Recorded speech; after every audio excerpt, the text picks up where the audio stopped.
நம்ம ஊரு பையன் இறங்கியாச்சு தமிழ் தலைவாஸ்ல. இனி ஆட்டம் சூடு பிடிக்க போது.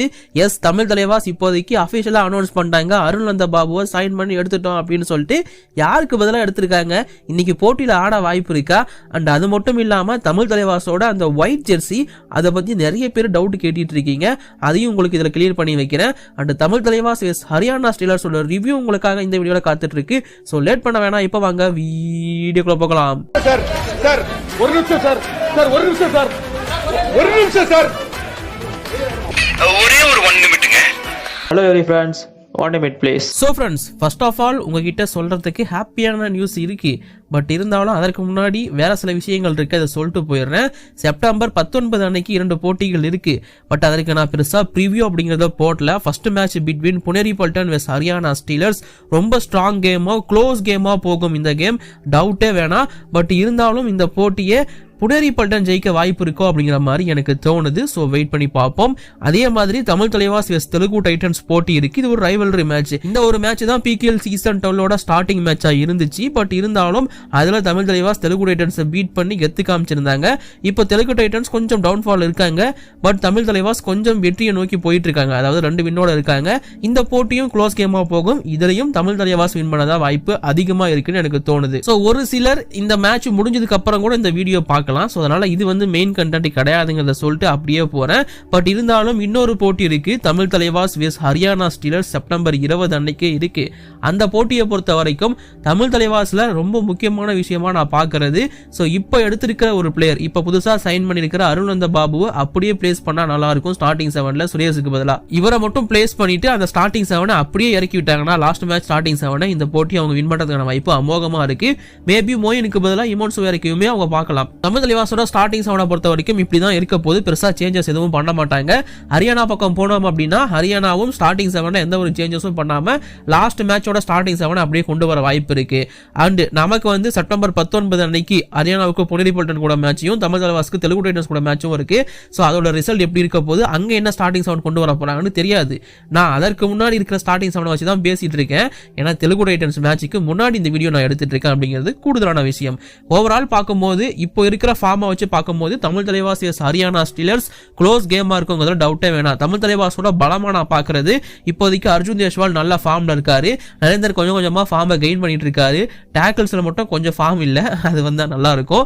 அது இல்லாம டிஃபென்ஸ் சூப்பரா இருக்கு. இன்ஃபேக்ட் நான் ரீசெண்டா டிஃபென்ஸோட ஸ்டாட்ஸ் எடுத்து பார்த்தேன். அதுல most successful tackle percentage per match and overall ரெண்டுத்துலயுமே தமிழ் தலைவாஸ் வந்து டாப் 2ல இருக்காங்க. ஸோ ஓவரால் பார்க்கும்போது நல்லா இருக்கு டிஃபென்ஸை பொறுத்த வரைக்கும். பட் அவங்க கிட்ட ஒரு கன்சிஸ்டன்சி தான் இருக்க மாட்டேங்குது. அது மேபி இந்த மேட்ச்ல சரியாகலாம் அப்படின்னு எக்ஸ்பெக்ட் பண்றேன். ஸோ பொறுத்திருந்து பார்ப்போம். தமிழ் தலைவாஸ் இப்போதைக்கு நல்லா இருக்காங்க. அவங்களோட அந்த 3வது ரைடர் கொஞ்சம் பிரச்சனையா இருக்கலாம். அண்ட் கூடவே கவர்ல கொஞ்சம் பிரச்சனை இருக்கு. ரைட் சைட்ல கூட இப்போதைக்கு ஓரளவுக்கு தேர்த்தி கொண்டு வந்துட்டாங்கன்னு சொல்லலாம். தமிழ் தலைவாஸ் இப்ப வின் பண்றதுக்கு எல்லாமே தகுதியா இருக்குப்பா எங்க கிட்ட அப்படிங்கிற மாதிரி உட்காந்துருக்காங்க. பட் அந்த பக்கம் ஹரியானாவை பொறுத்த வரைக்கும் அவங்க கிட்ட இருக்கிற ஒரு சின்ன பிரச்சனை, டிஃபென்ஸ் ரொம்ப ஸ்ட்ராங், டவுட்டே வேணாம். சிவம் பட்டாலை பர்ஃபார்மன்ஸும் வந்துருச்சு. பட் அவங்க நவீன் எக்ஸ்பிரஸ் மிஸ் பண்றாங்க.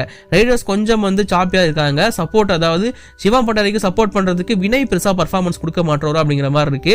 பட் நான் திரும்பவும் சொல்றேன், இதுக்கு முன்னாடி ஒரு போட்டி இருக்கு, அதெல்லாம் பர்ஃபார்மன்ஸ் பண்ணிட்டு வந்து சம்பவம் இங்க தமிழ் தலைவாசை செஞ்சா அதுக்கு நான் பொறுப்பாக முடியாது. அதையும் நான் உங்ககிட்ட சொல்லிக்கிறேன். அது இவ்வளவுதான் இந்த போட்டியை பற்றி. இந்த போட்டியை பொறுத்த வரைக்கும் தமிழ் தலைவாஸ் ஜெயிக்க வாய்ப்பு அதிகமா இருக்கு. 51-49 சொல்லிட்டு தமிழ் தலைவாஸ் வின் பண்ணுவாங்கன்னு சொல்றேன். இதே நாள்ல இன்னொரு போட்டி இருக்கு, பட்னா வெஸ்ட் டபான் LKC. இந்த போட்டியை பொறுத்த வரைக்கும் பட்னா பைரட்ஸ் வெஸ்ட் டபான் LKC ரொம்ப க்ளோஸா போகும். பட் இந்த போட்டியை டெல்லி ஜெயிக்க வாய்ப்பு ரொம்ப அதிகமா இருக்கு.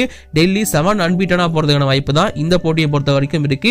பிகாஸ் பட்னா வந்து கொஞ்சம் எக்ஸ்பெரிமெண்ட் நிறைய பண்ணிட்டு இருக்காங்க, புது பிளேயர்ஸ் எல்லாம் இறக்கி, அது அவங்களுக்கு மைனஸா இருக்கும். பட் டெல்லி பக்காவான சாய்ஸ். ஆஷு மாலிக் இல்லாட்டியுமே அசால்ட்டா எக்ஸ்பீரியன்ஸ் பிளேயர்ஸை வச்சு வின் பண்ணிட்டு போயிட்டே இருக்காங்க.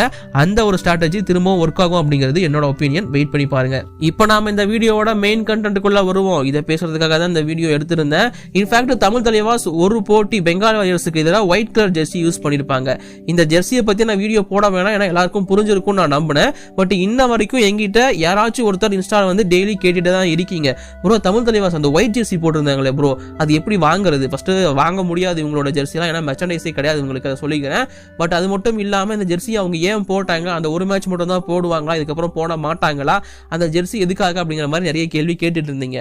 இன்ஃபேக்ட் ஒரே ஒரு டீம் மட்டும் தான் ஜெர்சி அனௌன்ஸ் பண்ணும்போது ஓம் அண்ட் அவியன் சொல்லிட்டு அனௌன்ஸ் பண்ணாங்க. அது யூ மும்பா. ஓமுக்கு வந்து அந்த பழைய மாடல் ஜெர்சியும் அவைக்கு அந்த பிளாக் கலர் ஜெர்சியும் யூஸ் பண்ணியிருந்தாங்க நினைக்கிறேன். இந்த மாதிரி எல்லா டீமுக்குமே ஹோம் ஜெர்சியும் இருக்கும், அவே ஜெர்சியும் இருக்கும். ஸோ இது எதற்காக அப்படின்னு பார்த்தீங்கன்னா, இப்போ 2 டீம் ப்ளூன்னு போட்டு ஆடினாங்கன்னா அது கன்ஃபியூஷன் ஏற்படுத்தும். இப்போ எக்ஸாம்பிளுக்கு இப்போ ஹரியானா கூட ஆட போறாங்க தமிழ் தலைவாஸ்னா, ஹரியானாவும் ப்ளூ, தமிழ் தலைவாசும் ப்ளூ, ஜெர்சியுமே ஒரே மாதிரி தான் இருக்கும், ஒரே பேட்டர்ல வேற இருக்கும். ஸோ அப்படி ஆடும்போது கன்ஃபியூஷன் ஏற்படும். ஸோ வியூவர்ஸா உங்களுக்கு டிவியில் பார்க்கும்போது கன்ஃபியூஷன் இருக்கும், நேரில் பார்க்கறவங்களுக்கு கன்ஃபியூஷன் இருக்கும், ரெஃப்ரீஸ்க்கும் கன்ஃபியூஷன் இருக்கும், பிளேயர்ஸுக்கும் கன்ஃபியூஷன் இருக்கும், யார் எந்த பிளேயர் அப்படிங்கிற மாதிரி. ஸோ அதனால தான் இந்த ஜெர்சி டிஃபரன்ஸ் அப்படிங்கிறத கொண்டு வருவாங்க. இப்போ சேம் கலர்ல 2 டீமும் ஆட போறாங்க அப்படின்னா ஏதாச்சும் ஒரு டீம், அது ஹோம் டீமோ இல்ல அவே டீமோ, அவங்க வந்து அவங்களோட ஜெர்சியை மாத்திப்பாங்க. பெங்கால் வாரியர்ஸ் தமிழ் தலைவாஸுக்கு 2 மேட்ச் இருக்குன்னா ஒரு மேட்ச் பெங்கால் வாரியர்ஸ் ஜெர்சியை மாத்துவாங்க, ஒரு மேட்ச் தமிழ் தலைவாஸ் ஜெர்சியை மாத்துவாங்க. இல்லாட்டி பெங்கால் வாரியர்ஸ் கிட்ட ஜெர்சியே இல்லைன்னா தமிழ் தலைவாஸ் மட்டும் ஆடும்போது ஒயிட் கலர் ஜெர்சி போட்டு ஆடுவாங்க. சிம்பிளுங்க இது. Tamil Thalaivas blue colour Jersey தான் அவங்களோட மெயின் ஜெர்சி, அது டவுட்டே வேணாம். பட் இன்னும் ஒரு சில டீம்ஸும் ப்ளூ கலர் ஜெர்சி மெயின் ஜெர்சியா வச்சிருப்பாங்க இல்லையா, அவங்க வரும்போது அவங்க கூட ஆடும்போது மட்டும் தமிழ் தலைவாசோட 2வது ஜெர்சி, அது அவே ஜெர்சி அப்படின்னு சொல்லப்படும், அந்த ஒயிட் ஜெர்சிக்கு மாறுவாங்க. ஸோ இது மட்டும் தான் நடக்கும். அதாவது இது மேபி ஹரியானா கூட அவங்க ஒயிட் ஜெர்சியில் ஆடலாம், ஆல்ரெடி பெங்கால் கூட ஆட்டாங்க. மற்ற எந்த டீம் கூட அவங்க அந்த ஒயிட் ஜெர்சியை யூஸ் பண்ணுங்கிற அவசியம் அவங்களுக்கு கிடையாதுங்கிறத மட்டும் நான் சொல்லிக்க விரும்புறேன். ஸோ ஒயிட் ஜெர்சி அப்படிங்கிறது தமிழ் தலைவாசோட செகண்டரி ஆர் அவே ஜெர்சி, அவ்வளவுதான், வேற எதுவுமே கிடையாது. பட் அதுலயும் அந்த எல்லோ கலர் இல்ல, அதான் எனக்கு கொஞ்சம் டிசப்பாயின்மெண்ட். நீங்க எத்தனை பேர் டிசப்பாயின்மெண்ட் ஆனீங்க மறக்காம கீழே கமெண்ட் சொல்லிட்டு போங்க. இப்போ நாம முக்கியமான விஷயத்துக்குள்ள வருவோம். நம்ம ரீசெண்டா முன்னாடி கூட வீடியோ போட்டிருந்தோம், அருள்நந்தா பாபுவை ரீப்ளேஸ்மெண்டா தமிழ் தலைவாஸ் எடுக்க வாய்ப்பு இருக்கு அப்படின்னு சொல்லிட்டு.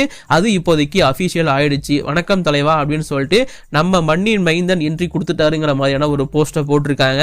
மறந்துடாதீங்க, தென்காசியை சேர்ந்த பிளேயர் PKL சம்மர் ரெக்கார்டு வச்சிருக்காரு.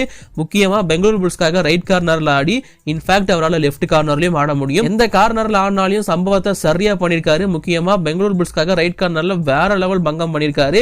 அவர் ஏன் ஃபர்ஸ்ட் ஆஃப் ஆல் ரிலீஸ் பண்ணாங்கன்னு எனக்கு தெரியல. சரி ஓகே, அதெல்லாம் விடுங்க, அது நமக்கு நல்லதா வந்து அமைஞ்சிருக்கு. இப்போதைக்கு தமிழ் தலைவாஸ் அவர் அபிஷியலா சைன் பண்ணி எடுத்துட்டாங்க. பட் யாருக்கு பதிலா அப்படிங்கறத இன்னும் சொல்லல. எனக்கு தெரிஞ்சு அது பவன் ஷராவத்துக்கு பதிலாக தான் இருக்க வாய்ப்பு அதிகமா இருக்கு. ஸோ தெரியல, அது அவங்களா சொன்னாதான் நமக்கே தெரியும். அதனால வெயிட் பண்ணி பொறுத்திருந்து பார்ப்போம் யாருக்கு பதிலாக அப்படிங்கிறதெல்லாம். அப்டேட் வந்துச்சுன்னா உங்களுக்கு அப்டேட் பண்றேன். அந்த மாதிரியான விஷயங்கள்லாம் தெரிஞ்சுக்கணும்னா நம்ம சேனல் மறக்காம சப்ஸ்கிரைப் பண்ணி சப்போர்ட் பண்ணுங்க. அந்த பெல் ஐகான் கிளிக் பண்ண மறந்துடாதீங்க. நம்ம ஒரு vlog சேனல் இருக்கு, நீலாஸ் டைரின்னு சொல்லிட்டு, அதோட லிங்க் ஃபர்ஸ்ட் கமெண்ட் டிஸ்கிரிப்ஷன்ல இருக்கு, அதையும் மறக்காம சப்ஸ்கிரைப் பண்ணி சப்போர்ட் பண்ணுங்க. ஸோ அருள்நந்தா பாபு எடுத்ததுக்கு முக்கியமான ரீசனே நான் திரும்பவும் சொல்றேன், செப்டம்பர் 19 அன்னைக்கு தமிழ் தலைவாஸ் தெலுங்கு டைட்டன்ஸ் போட்டிக்கு முன்னாடி இந்த வீடியோ நான் எடுத்துட்டு இருக்கேன். அந்த தெலுங்கு டைட்டன்ஸ் போட்டியிலேயே அவர் இறக்கி வரதுக்கான வாய்ப்பு ரொம்ப அதிகமா இருக்கு. ஸ்டார்டிங் செவல் அவர் இருக்கிறதுக்கான வாய்ப்பு இருக்கு. அப்படி இல்லாட்டி அவரை சப்ஸ்டியூட்ல வச்சு சுரேஷுக்கு பதிலாக சப்ஸ்டியூட்ல உள்ள கொண்டு வந்து ஆட வச்சு அடுத்த போட்டி செப்டம்பர் 20 அன்னைக்கு ஹரியானா ஸ்லேயர்ஸ்க்கு எதிரான போட்டியில அவரை இறக்கி விடவும் ஸ்டார்டிங் செவல்ல வாய்ப்பு அதிகமா இருக்கு. பட் கூடிய சீக்கிரம் அருள்நந்தா பாபு ஆட போறாரு தமிழ் தலைவாசுக்கு. அதாவது இதுவரைக்கும் இருந்த டிஃபென்ஸ்ல இருந்த குறைகள் எல்லாம் அருள்நந்தா பாபு வந்ததுக்கு அப்புறமா திரும்பதுல டவுட்டே வேணாம். தமிழ் தலைவாசுல தமிழ்நாடு பிளேயரே இல்லையே எங்கடா அப்படின்னு சொல்லி கேட்டுட்டு இருந்தவங்க எல்லாருக்குமே இதாப்பா கொண்டு வந்துட்டோம் அப்படிங்கிற சொல்ற மாதிரி ஒரு தமிழ்நாடு பிளேயர் தமிழ் தலைவாஸ் அணிக்குள்ள இணைச்சிருக்காங்க. இதுவே பார்க்க நல்லா தான் இருக்கு. அருள்நந்தா பாபு நல்ல பிளேயர், வாய்ப்பு கொடுத்ததுக்கு நன்றி தமிழ் தலைவாஸ் அப்படின்னு தான் சொல்லணும், வேற எதுவுமே சொல்ல முடியாது. நீங்க எவ்வளவு ஹாப்பி அப்படிங்கிறத மறக்காம கீழே கமெண்ட்ல சொல்லிட்டு போங்க. பட் இப்போதைக்கு இந்த வீடியோ நான் முடிச்சுக்கிறேன். வீடியோ பிடிச்சிருந்தா லைக் பண்ணுங்க, ஷேர் பண்ணுங்க, குற்றம் குறைகள் கமெண்ட் சொல்லுங்க. தேங்க்யூ.